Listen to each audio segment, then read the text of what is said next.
Capítulo 1. A lógica como disciplina normativa e, em especial, como disciplina prática. E agora sim, o parágrafo 4º. A completude teorética das ciências particulares. É uma experiência vulgar que a excelência com que um mestre domina o seu material e que o juízo certo e frequentemente seguro com quem avalia obras do seu mister só muito excepcionalmente assenta sobre um conhecimento teorético das leis que prescrevem ao curso das atividades práticas da sua direção e ordenação e que, ao mesmo tempo, determinam a escala de valor pela qual se deve avaliar a perfeição ou imperfeição da obra acabada. Não é, regra geral, o artista em exercício que é capaz de dar a informação correta sobre os princípios de sua arte. Ele não cria segundo princípios, nem avalia segundo princípios. Na criação, segue a excitação interior das suas forças, harmoniosamente formadas, e no juízo, o tato e o sentimento artístico apuradamente educados. Contudo, tal não acontece somente nas belas artes, nas quais se possam inicialmente ter pensado, mas nas artes em geral, tomada a palavra no seu sentido mais lato. E isso se refere também, por conseguinte, às atividades da criação científica e da avaliação teorética dos seus resultados, bem como da fundamentação científica de fatos, leis ou teorias. Mesmo o matemático, o físico ou o astrônomo, ainda que para a realização dos feitos científicos mais significativos, não necessitam da intelecção dos fundamentos últimos da sua ação e, embora os resultados alcançados possuam para ele e para outros a força da convicção racional, ele não pode, ainda assim, reivindicar ter demonstrado todas as premissas últimas das suas conclusões, ou ter pesquisado os princípios sobre os quais assentam a correção dos seus métodos. A isto se prende, porém, o estado incompleto de todas as ciências.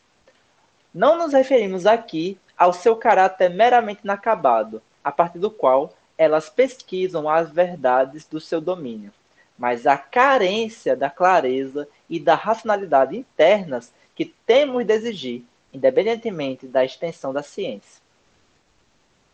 A esse respeito, nem a matemática, a mais avançada das ciências, pode reivindicar uma posição de exceção. Ela representa, de muitos modos, o ideal de toda a ciência em geral, mas quão pouco ela o é, na verdade, ensinam as antigas disputas, ainda hoje não resolvidas em definitivo, sobre os fundamentos da geometria, assim como sobre os fundamentos justos do método do imaginário. Os mesmos investigadores que manuseiam com maestria incomparável os métodos maravilhosos da matemática, enriquecem-na com novos, mostram-se com frequência inteiramente incapazes de dar razão satisfatória acerca da correção lógica desses mesmos métodos e dos limites da sua aplicação justificada. Não obstante, as ciências, apesar dessa carência, se terem tornado adultas e nos tenham proporcionado um domínio inimaginável sobre a natureza, não nos podem satisfazer teoreticamente. Elas não são teorias cristalinas, nas quais a função de todos os conceitos e teses estivesse completamente concebida, todos os pressupostos rigorosamente analisados, e o todo se tivesse assim elevado acima de qualquer dúvida teorética. Bonito, né? Sim, é bonito demais, até poético. Mas uma pergunta. Hum, quando ele fala teorético, ele está falando em que sentido? De uma própria teoria? Eu Estritamente? acho que teorético no sentido que talvez a gente goste de separar teoria e prática.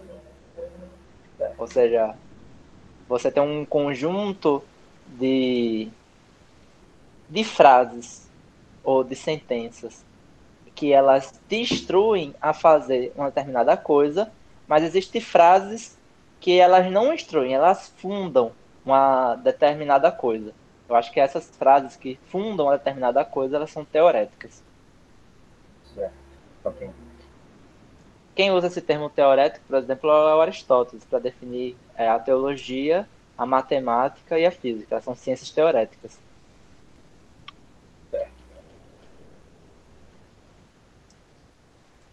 Que são ciências que não visam aplicação. Esse texto que a gente está lendo é aquele que leva a um psicologismo, né?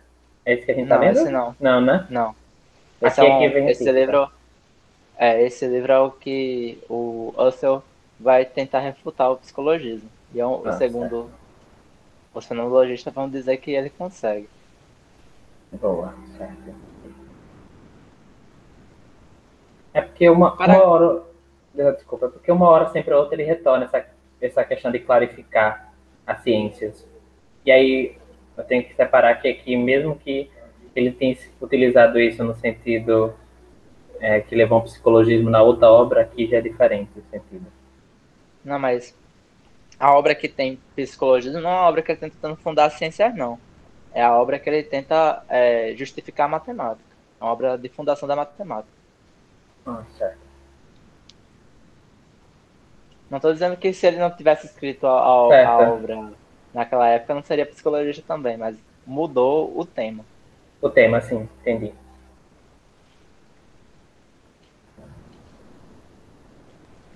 Parágrafo 5º.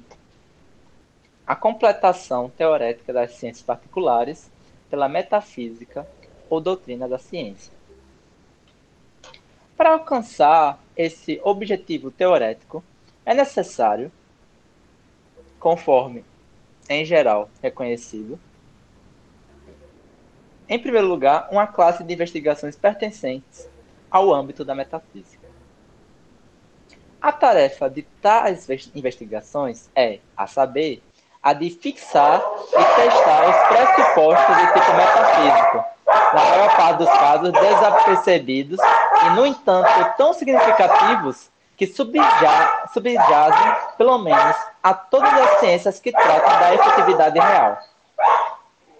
Tais pressupostos são, por exemplo, que há um mundo exterior que se estende no espaço e no tempo, onde o espaço tem um caráter matemático euclidiano tridimensional e o tempo, o de uma multiplicidade ortoide unidimensional, que todo devir está submetido à lei da causalidade e etc.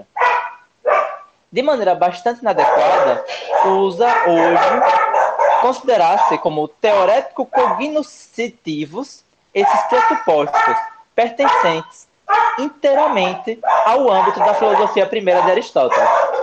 Está vendo a menção de Aristóteles porque foi importante? Essa fundamentação metafísica não é, contudo, suficiente para alcançar a desejada completação teorética das ciências particulares. Ela só diz respeito às ciências que tratam da efetividade real. E isso não o fazem todas. E certamente não as ciências puramente matemáticas, cujo objeto são números, multiplicidades e outros semelhantes, pensados como independente do ser ou não ser real, como mero suporte de determinações puramente ideais. O mesmo se passa com uma outra classe de investigações cuja realização teorética configura, do mesmo modo, um postulado imprescindível ao nosso esforço de conhecimento. Ela diz respeito igualmente a todas as ciências, porque, em poucas palavras, tratam do que faz em geral das ciências ciências. Está, assim, indicado o domínio de uma nova e, como se verá em breve, complexa disciplina, cuja especificidade é a de ser ciência das ciências, disciplina que, precisamente por isso, deveria designar-se da maneira mais expressiva, doutrina da ciência.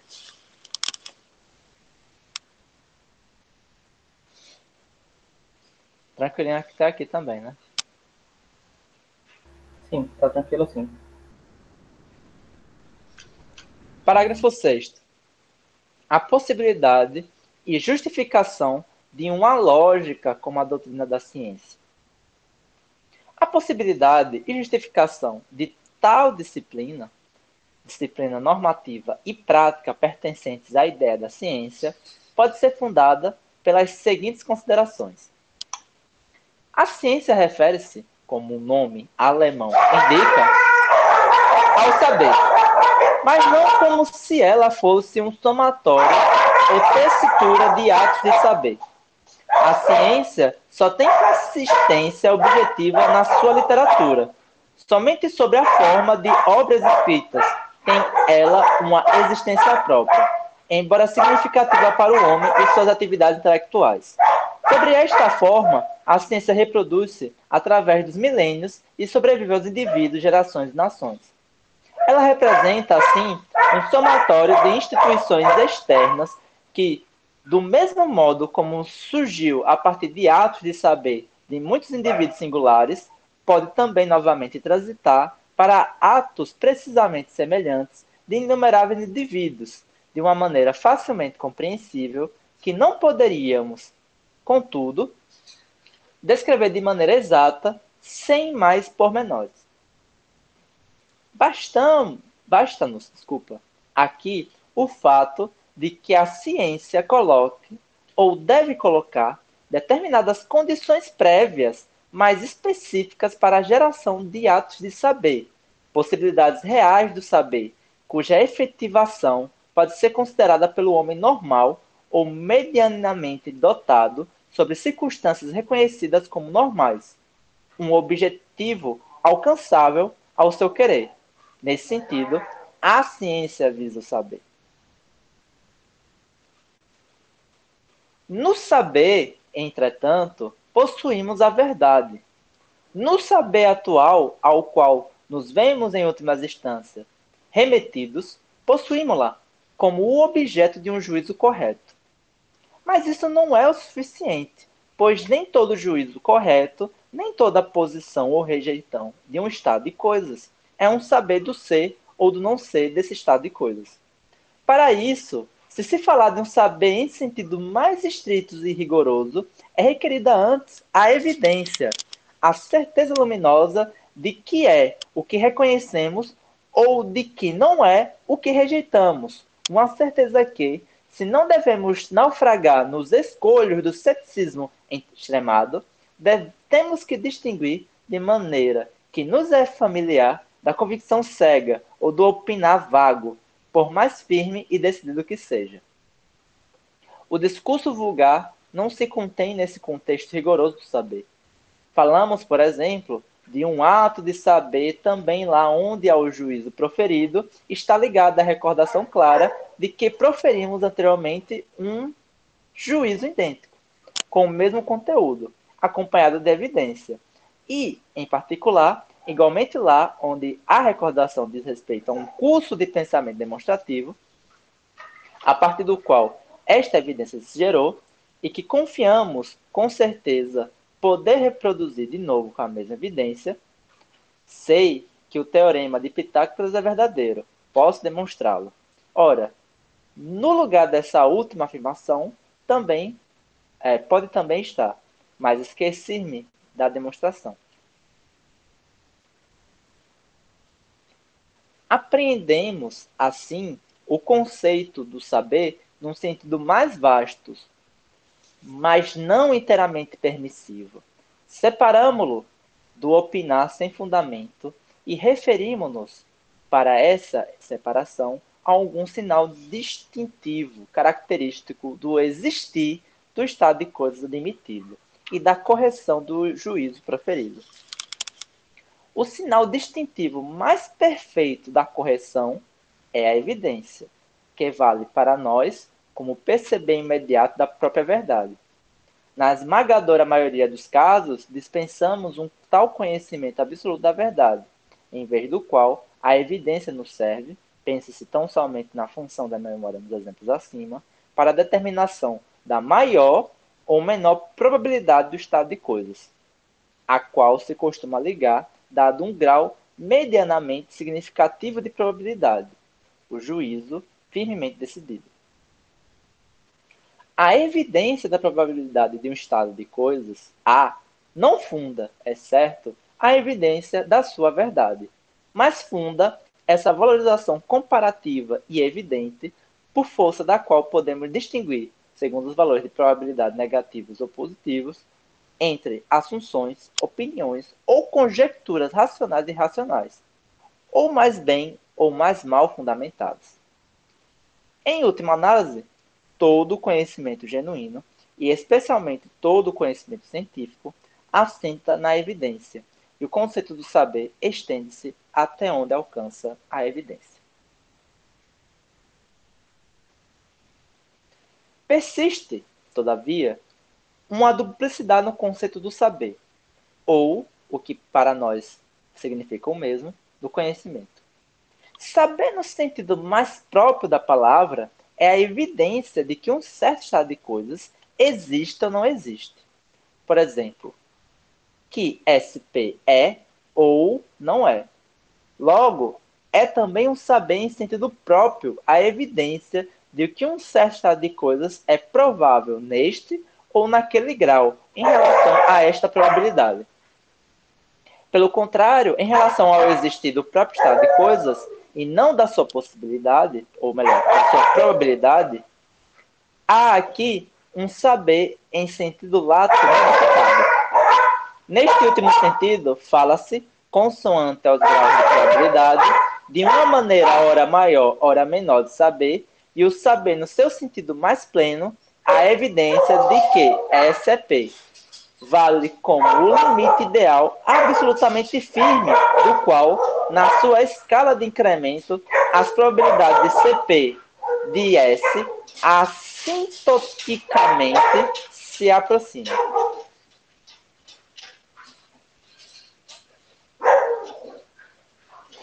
Ao conceito da ciência e da sua tarefa pertence, contudo, mais do que o mero saber.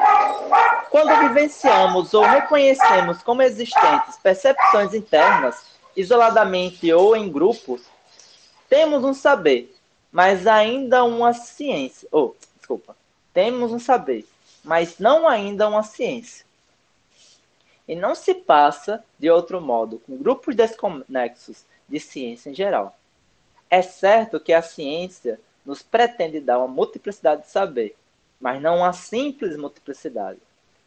Mas tampouco o parentesco objetivo constitui já a unidade característica da ciência na multiplicidade de saber. Um grupo de conhecimentos químicos isolados não justificaria certamente que se falasse de uma ciência química. Algo mais é obviamente requerido, a saber, a unidade sistemática em sentido teorético, e aí residem a fundamentação do saber e a ligação e a ordem apropriada na sequência das fundamentações. Pertence, assim, à essência da ciência a unidade da conexão de fundamentação, no qual recebem unidade sistemática, juntamente com os conhecimentos isolados, também as próprias fundamentações, e com estas, igualmente, os complexos superiores de fundamentações a que chamamos teorias. A sua finalidade não é precisamente proporcionar saber simplesmente, mas saber em tal medida e sob forma tal que corresponda na máxima perfeição possível aos nossos mais elevados objetivos teoréticos.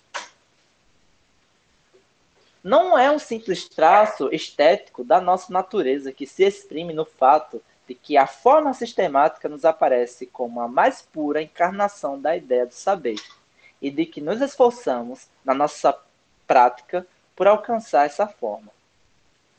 A ciência não pretende nem pode ser o campo de um jogo arquitetônico.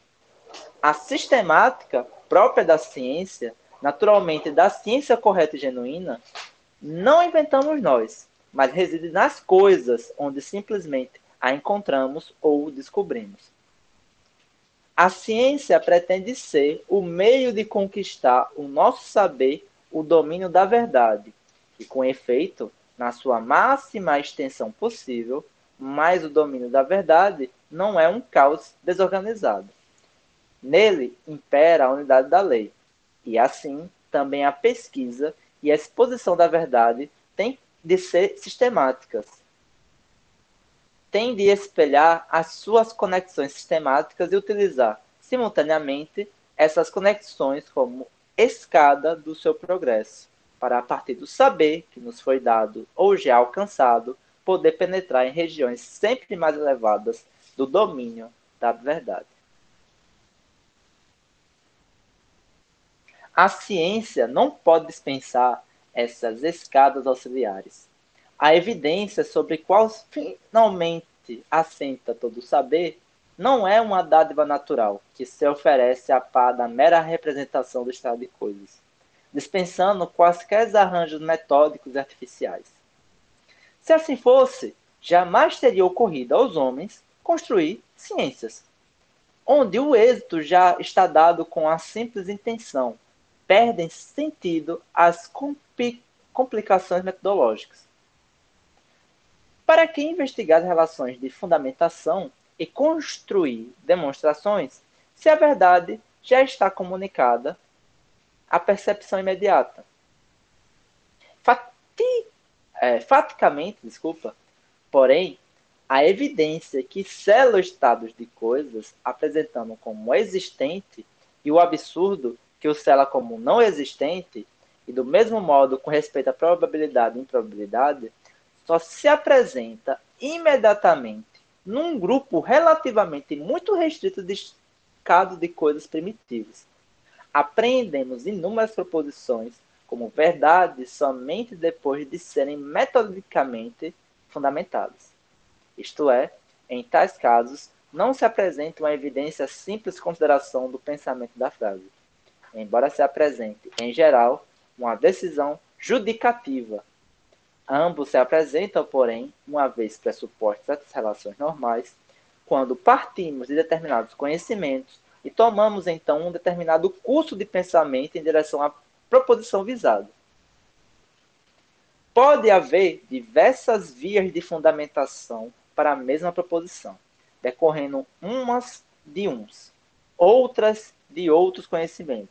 Característica e essencial, porém, é a circunstância de que há uma diversidade infinita de verdades que, sem tais procedimentos metodológicos, jamais poderão transformar no saber. E o fato de que precisamos de fundamentações para o conhecimento no saber, ultrapassarmos o imediatamente evidente e por isso o trivial, torna não só possíveis e necessárias as ciências, mas justamente com as ciências, também uma doutrina da ciência, uma lógica. Se todas as ciências procedem metodicamente na busca da verdade, e se todas fazem uso de meios auxiliares mais ou menos artificiais para trazer ao conhecimento verdades e probabilidades que de outro modo permaneceriam ocultas, e para utilizar o óbvio ou o já assegurado como alavanca para alcançar o lógico e apenas mediatamente alcançável, então, bem, poderia a consideração comparativa desses auxiliares metódicos, dos quais estão conservadas as intelecções e experiência de inúmeras gerações de investigadores, fornecer os meios para estabelecer normas gerais para tais modos de proceder e, outros sim, regras para a construção inventiva das mesmas consoante as diferentes classes de casos. E palavra da salvação.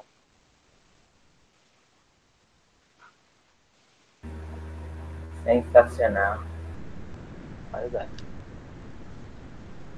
É só glutinei que tem que fazer uma doutrina da ciência, que a ciência tem que ser fundamentada por ela. Ai, meu Deus. O resto eu me perdi no meio do caminho. Não, tá pegando as ideias principais, é isso mesmo. Uma segunda lida é aprofundar um pouquinho mais. Uhum. E essa doutrina da ciência é a lógica. A lógica. Muito interessante. Acho que faz sentido o que ele está propondo. Sim. Vou continuar aqui, tudo bem? Certo, tudo bem. Parágrafo 7º. Continuação. As três propriedades mais significativas das fundamentações. A fim de penetrar um pouco mais a fundo na questão, consideremos as mais significativas propriedades desses notáveis processos de pensamento. Aqui chamamos fundamentações. Eles têm, em primeiro lugar, quanto ao seu conteúdo, o caráter de estruturas rígidas. Para atingir um determinado conhecimento, por exemplo, o Teorema de Pitágoras, não podemos escolher, de modo inteiramente arbitrário, dentre os conhecimentos imediatamente dados, quais os pontos de partida, e não podemos tampouco, mais adiante nesse processo, acrescentar ou excluir elos de pensamento à vontade. Se a evidência da proposição a fundamentar deve ser realmente iluminadora, a fundamentação tem de ser uma verdadeira fundamentação. Advertirmos de imediato um segundo ponto. No início, isto é, antes do olhar comparativo sobre os exemplos de fundamentações que nos chegam abundantemente de todo lado, poderia parecer pensável que toda fundamentação fosse inteiramente única no seu conteúdo e na sua forma. Um capricho da natureza, bem poderia um tal pensamento parecer de início possível, poderia ter configurado a nossa constituição espiritual de maneira tão singular que o discurso, agora para nós tão familiar, sobre diversas formas de fundamentação, não tivesse nenhum sentido, e a comparação entre quaisquer fundamentações apenas permitiria constatar, invariavelmente, uma única coisa em comum, que é uma proposição S, que por si só não é evidente, recebe precisamente o caráter da evidência se ocorre em conexão com certos conhecimentos P1, P2 e assim por diante. Com ela conjugados definitivamente sem qualquer lei racional. Olha só, aqui acho que tem uma ideia semelhante à ideia de hábito de Hume aqui. Em nenhum único caso se passa assim. Não são o arbítrio e o acaso que reinam nas conexões de fundamentação, mas a razão e a ordem, e isto significa uma lei reguladora. Quase não é necessário algum exemplo para esclarecimento. Quando num problema matemático respeitando um determinado triângulo ABC, empregarmos a proposição um triângulo equilátero é equiângulo, realizamos uma fundamentação que reza explicitamente: todo triângulo equilátero é equiângulo.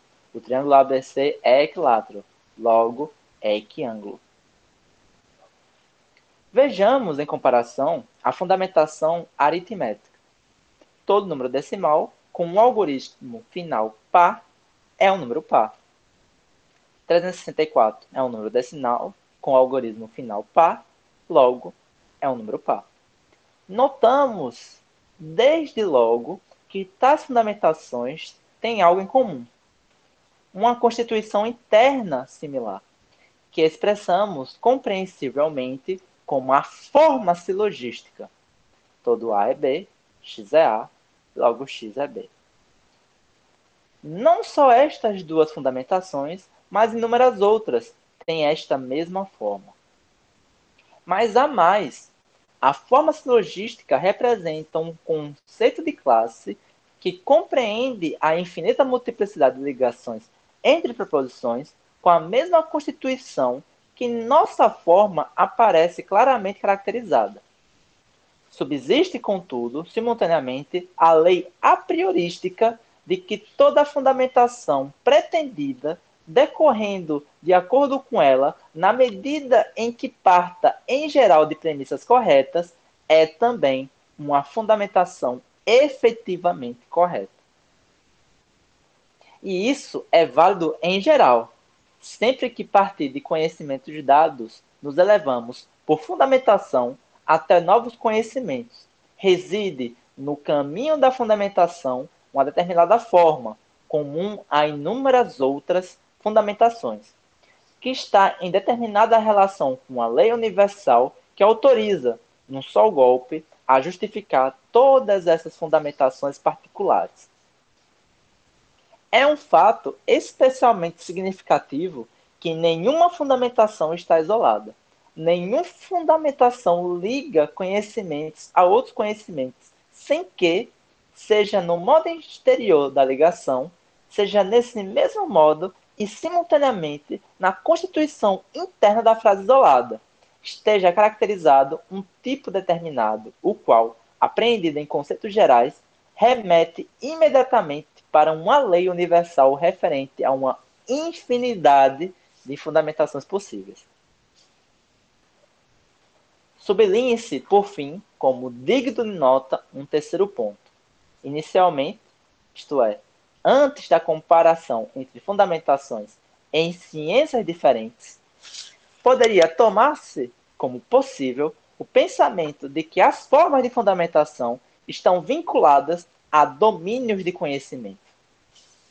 Se as fundamentações apropriadas não mudam, em geral, segundo as classes de objetos, poderia, no entanto, dar-se as fundamentações se isolassem claramente segundo determinados conceitos de classe muito universais, porventura segundo aqueles mesmos que delimitam os diferentes domínios científicos.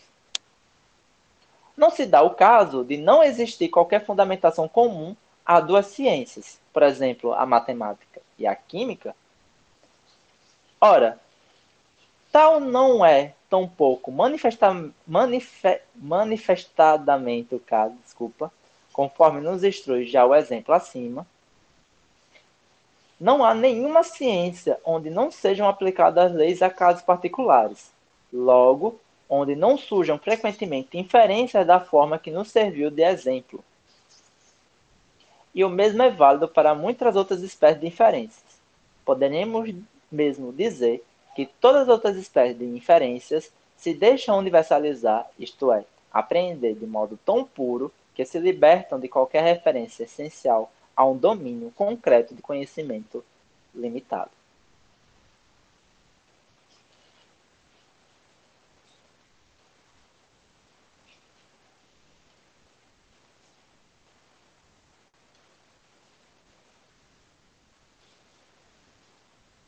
Aí, tudo bem?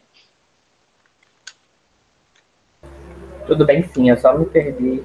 Acho que eu só encontrei uma das fundamentações ali. Ele disse ter, mas quando for ler de novo, eu acho que acertei as outras duas. Ele numerou, né? Ele avisou quando era a primeira, a segunda, a terceira.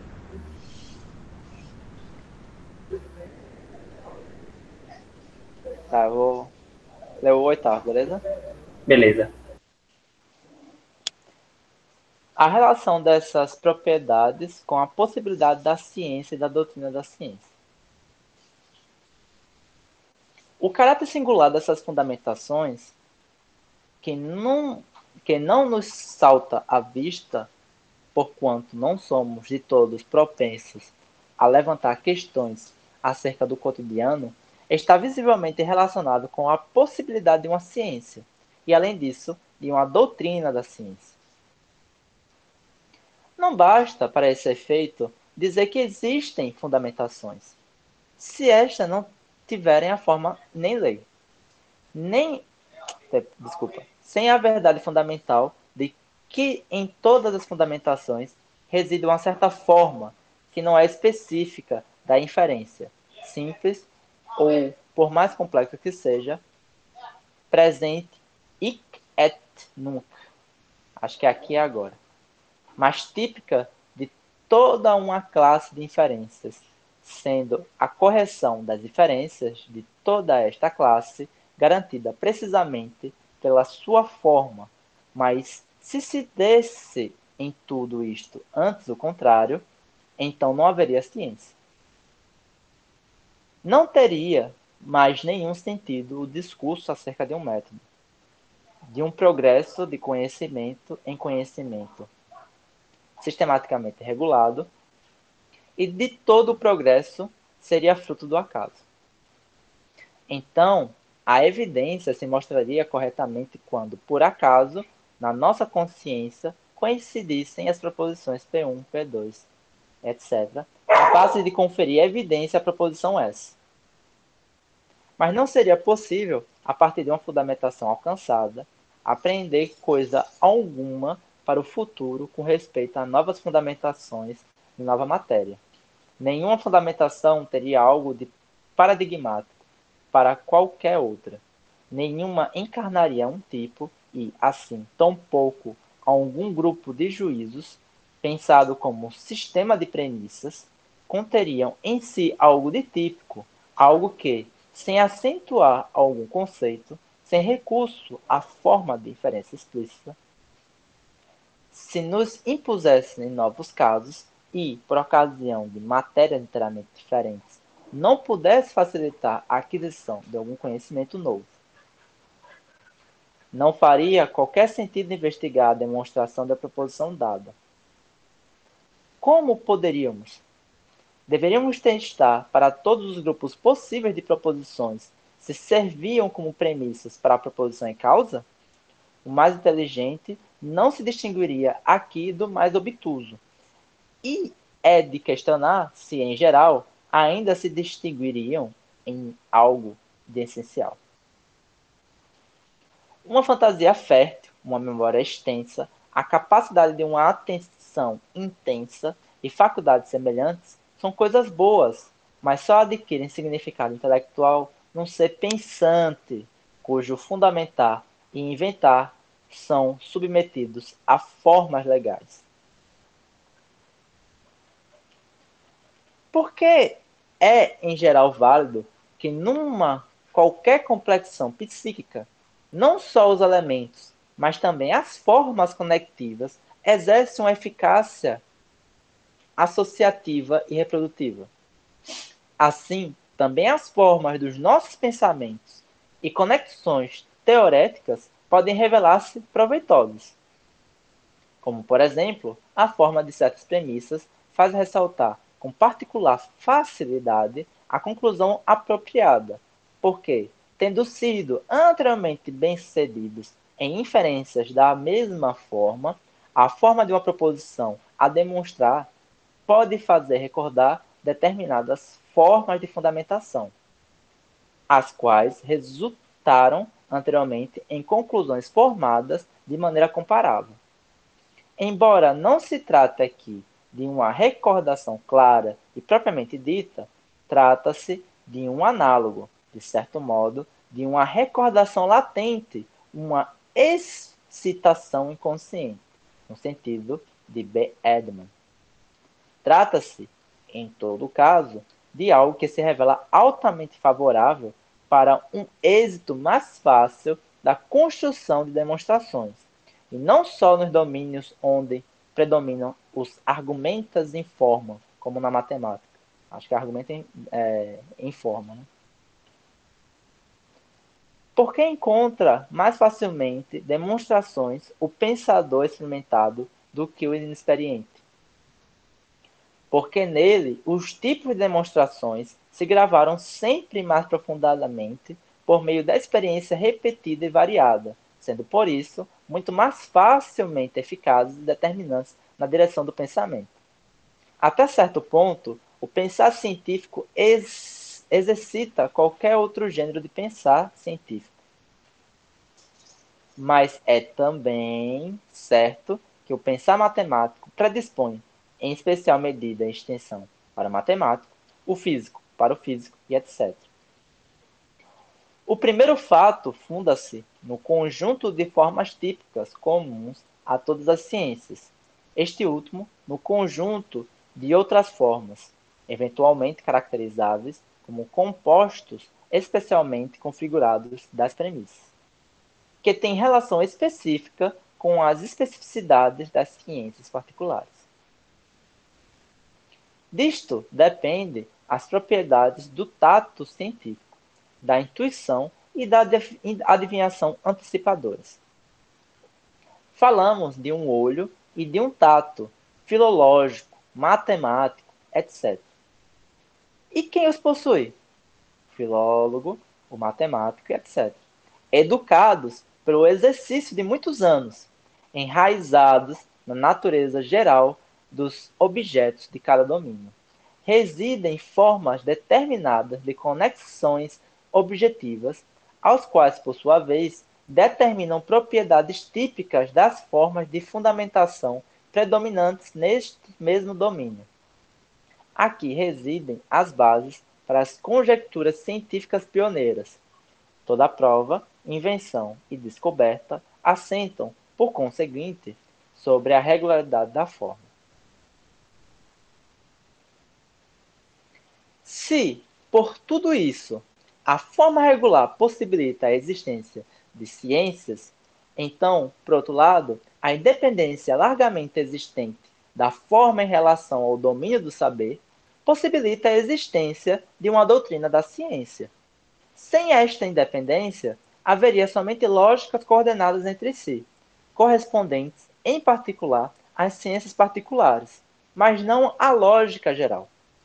Achamos, na verdade, que ambas são importantes, investigações científicas teoréticas, que dizem respeito a todas as ciências por igual, e como complemento das mesmas, investigações especiais, respeitantes à teoria e ao método das ciências particulares, que buscam pesquisar o que é específico destas. A fim de lançar alguma luz sobre a nossa própria disciplina, a lógica no sentido de uma doutrina da ciência, poderia não ser inteiramente inútil fazer ressaltar, então, as propriedades resultantes da consideração comparativa das fundamentações. Só verificar uma coisa.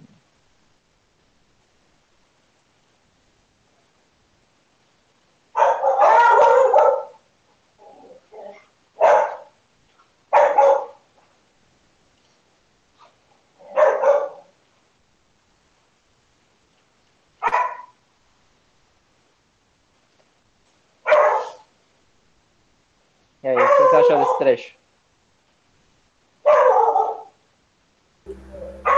Não sei nem o que dizer. Esse aí não sei realmente não. Não entendi completamente. Você se perdeu completamente? Aham. Você quer parar por aqui então? Não, pode. A gente pode dar continuidade, acho. Dá. Os procedimentos metódicos das ciências, em parte fundamentações, em parte dispositivos auxiliares para as fundamentações. São necessários, entretanto, alguns complementos.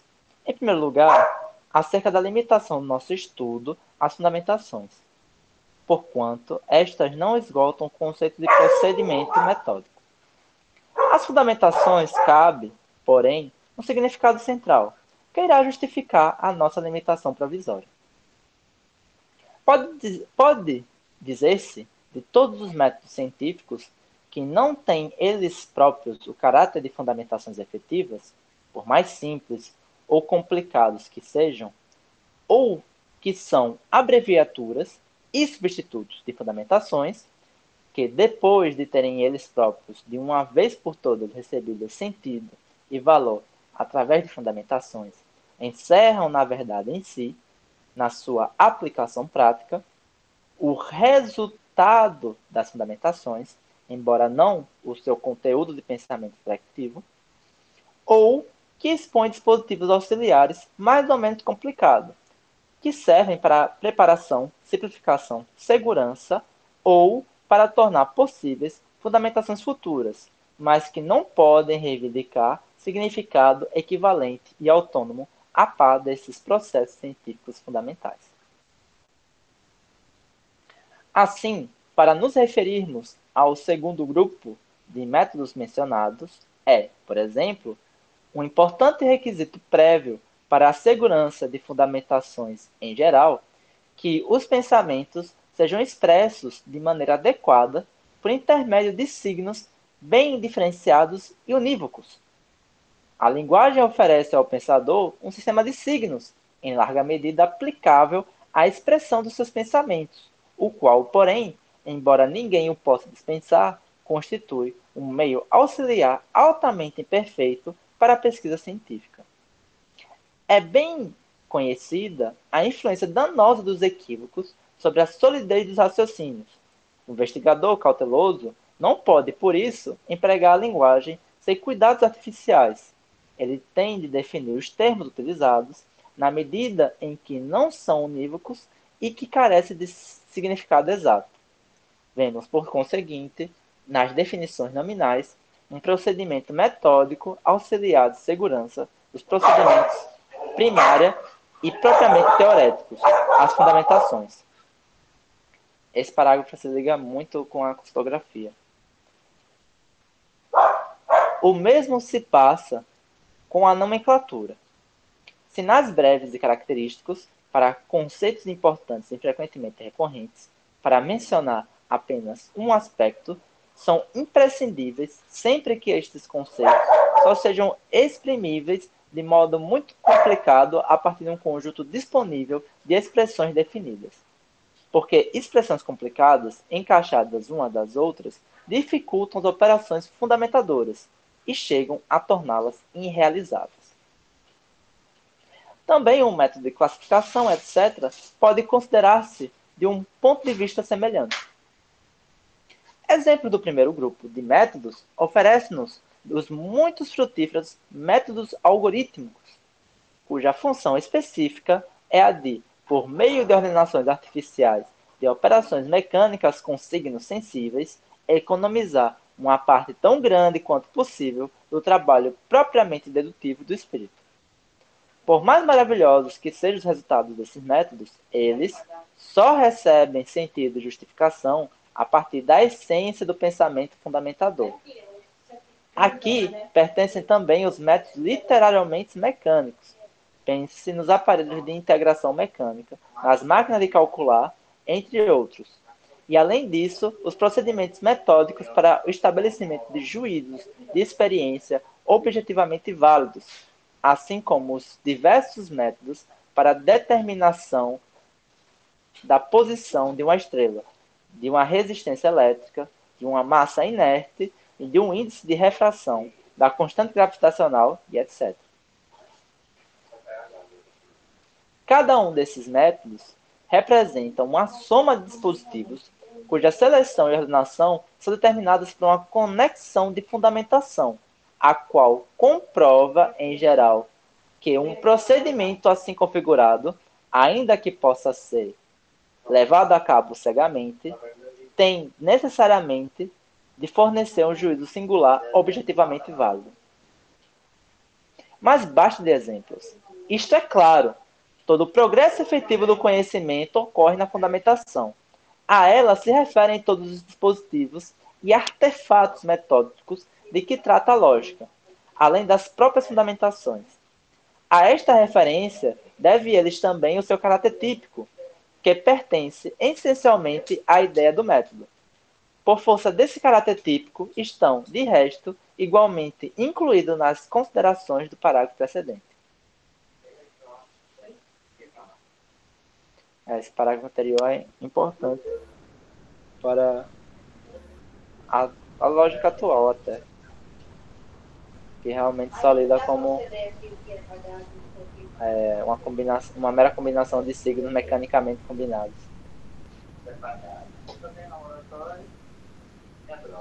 Aí, nesse sentido, ela não teria algo prático? Dessa forma, não é? Não. Não seria não.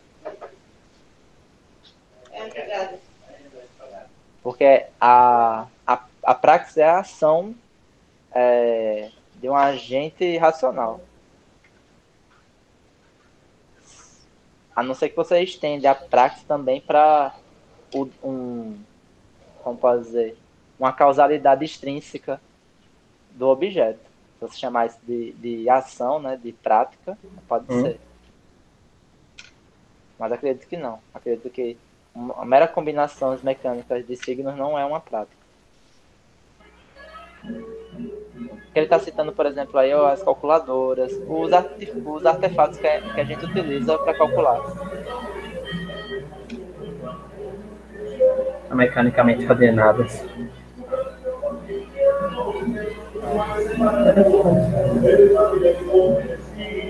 Vou continuar lendo aqui, beleza? Certo. Parágrafo 10º. As ideias da teoria e da ciência como problemas da doutrina da ciência. Mas é ainda necessário um outro complemento. A doutrina da ciência, conforme resulta daqui, não tem naturalmente que ver só com a pesquisa das formas e regularidade de fundamentações isoladas e com as disposições auxiliares a elas subordinadas. Encontramos fundamentações isoladas também fora da ciência, e é assim claro que fundamentações isoladas, tão pouco quanto um grupo acumulado de fundamentações, não constitui ainda uma ciência. A esta pertence, conforme nos expressamos acima, uma certa unidade da conexão de fundamentação, uma certa unidade na série gradual das fundamentações. E esta forma de unidade tem mesmo um elevado valor teológico na realização do objetivo supremo de conhecimento, porque toda a ciência se esforça. Apoia-nos, tanto quanto possível, na investigação da verdade. Isto não significa na investigação de verdades isoladas, mas do domínio da verdade e das províncias naturais em que se divide. A tarefa da doutrina da ciência será também, melhor dizendo, a de tratar das ciências como unidades sistemáticas configuradas de modo determinado, ou, por outras palavras, aquilo que, segundo a forma, as caracteriza como ciências, determina a sua delimitação recíproca e articulação interna em domínios, em teorias relativamente fechadas, que são as suas espécies ou formas essenciais, entre outros pontos. Pode, do mesmo modo, subornar-se esse tecido de fundamentações ao conceito do método, e assim atribuir à doutrina da ciência não somente a tarefa de tratar dos métodos do saber que ocorrem nas ciências, mas também daqueles métodos que se chamam eles mesmos ciências. Cabe-lhe não só distinguir entre as fundamentações válidas e inválidas, como também entre teorias e ciências válidas e inválidas. A tarefa que assim lhe é atribuída não é obviamente independente da anterior, mas pressupõe, em larga medida, a sua solução prévia, porque a pesquisa das ciências como unidades sistemáticas não é pensável sem a pesquisa prévia das fundamentações. Em todo caso, ambas residem no conceito da ciência enquanto tal.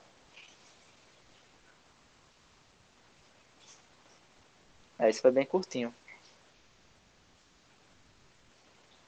É sim. Acho que ele tava com Parágrafo sono. 10.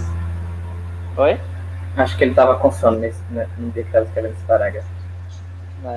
Talvez. Continuar lendo aqui, beleza? Beleza. A lógica ou a doutrina da ciência como disciplina e como técnica normativa. Em conformidade com o que discutimos até aqui, resulta a lógica, no sentido aqui em causa, de uma doutrina da ciência como uma disciplina normativa. Ciências são criações do espírito que visam determinado objetivo e que devem, por isso, ser julgadas também segundo esse objetivo. E o mesmo é válido para as teorias, as fundamentações e para tudo a que, em geral, chamamos método. Se uma ciência é verdadeiramente ciência, se um método é verdadeiramente um método, depende de estarem ou não de acordo com o objetivo que perseguem. A lógica pretende pesquisar aquilo que pertence às verdadeiras ciências, às ciências válidas, ou seja, aquilo que constitui a ideia da ciência, de modo a que possamos avaliar se as ciências empiricamente existentes correspondem à sua ideia, em que medida delas se aproximam e onde pecam contra ela.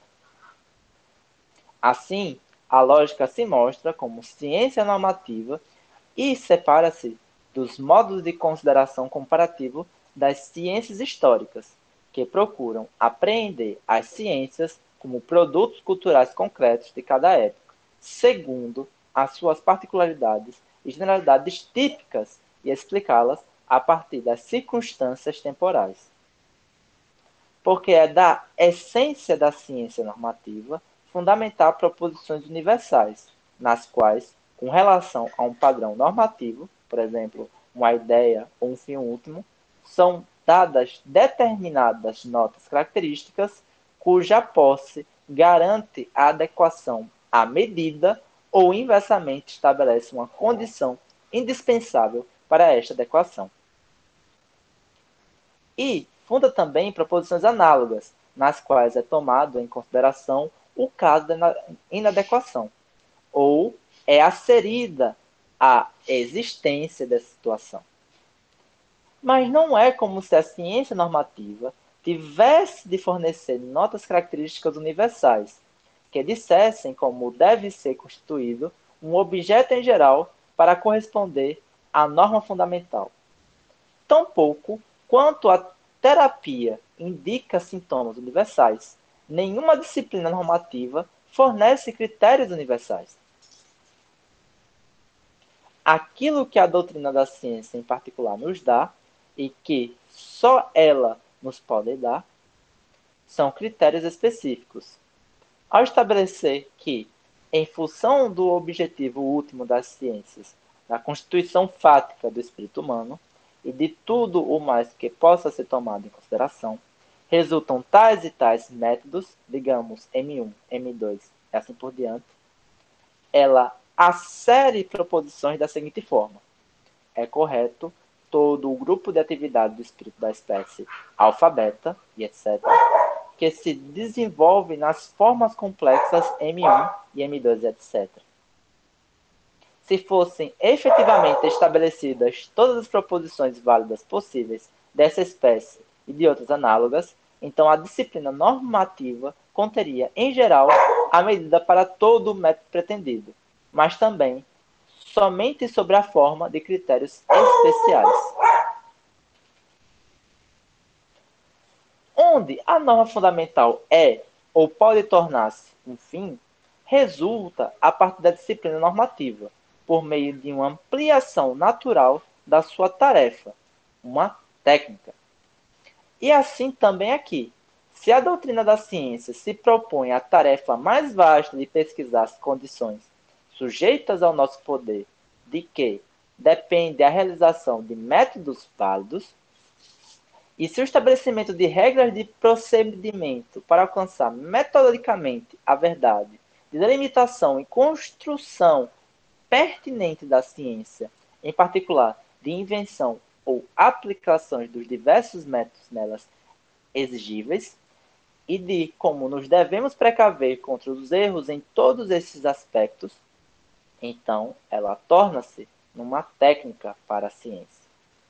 É claro que esta última contém em si a doutrina normativa da ciência inteira e, devido ao seu valor inquestionável, é inteiramente apropriada a ampliação correspondente do conceito da lógica e a sua definição no sentido desta técnica.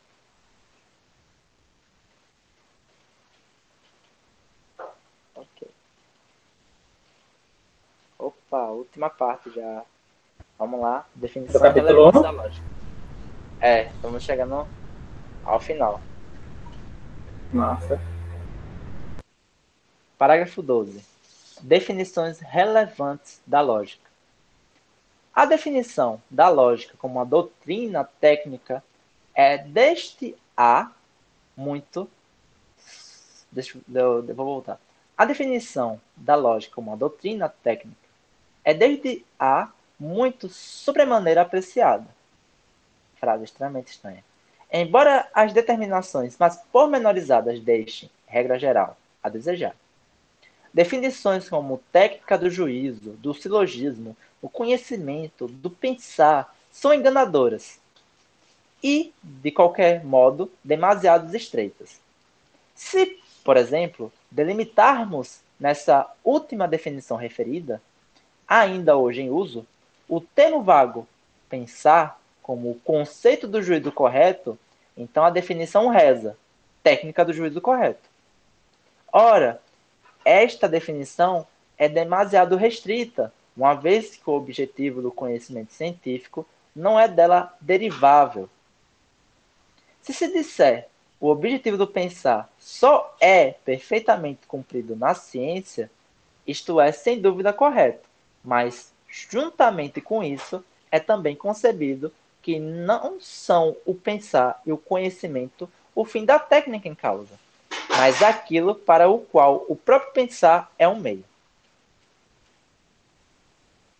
As restantes definições estão sujeitas a objeções semelhantes e estão sujeitas também às objeções de novo levantadas recentemente por Bergman, de que na técnica de uma atividade, por exemplo, do pintar, do cantar ou cavalgar, temos antes de mais nada de esperar que ela mostre o que se tem de fazer para que a atividade em questão seja corretamente levada a cabo. Por exemplo, como se tem de agarrar e conduzir o pincel ao pintar, de utilizar o peito, a garganta e a boca ao cantar, de puxar e largar o freio e pressionar com as pernas ao cavalgar. Entrariam assim no domínio da lógica doutrinas que lhes são inteiramente estranhas.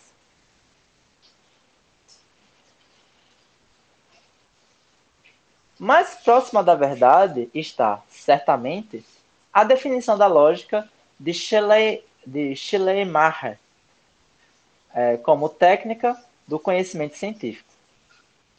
Pois é manifesto que só se tem a considerar na disciplina assim delimitada o que é específico do conhecimento científico e o que pode promover, deixando de lado as condições prévias mais afastadas que favorecem, em geral, o êxito do conhecimento, como sejam a pedagogia, a higiene e etc.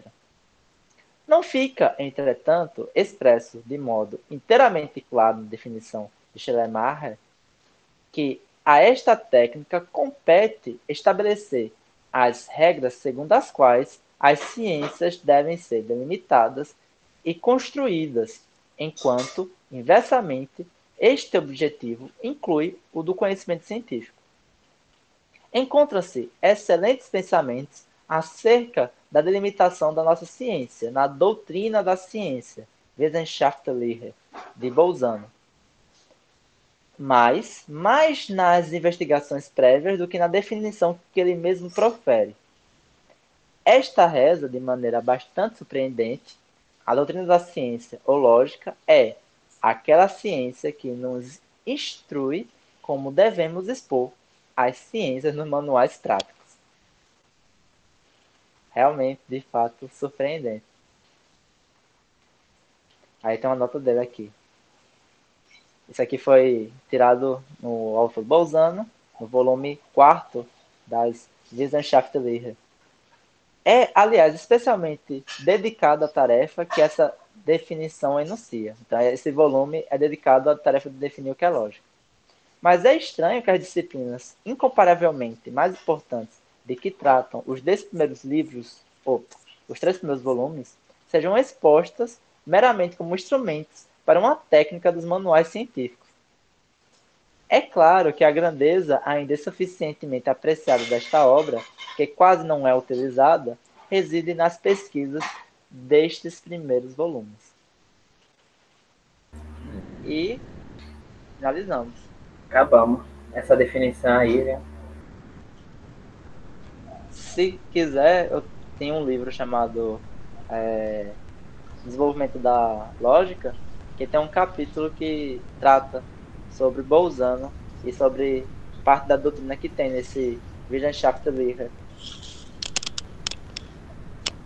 Depois manda, tem PDF? Tem, não em PDF, tem um outro formato que é o DJVU. Ah, sei qual é. É para se utilizar nos aparelhos de leitura. Boa, depois me manda. Beleza. Eu também estou destacando certas passagens depois que a gente lê, então vou passar essas passagens para você também. Certo? Ok, certo. Pode passar. Então a gente encerra por aqui. Ok, meu amigo. Obrigado por essa leitura. Eu espero que, sei lá, depois que a gente terminar uma boa parte do livro, as coisas começam a ficar mais claras. Vai ficar, acho que vai ficar, né? Eu espero que sim. É uma nova tática aí. Vamos ver o que acontece. Vamos ver o que acontece. Valeu, boa noite. Fica Boa bem. noite. Até Até. mais.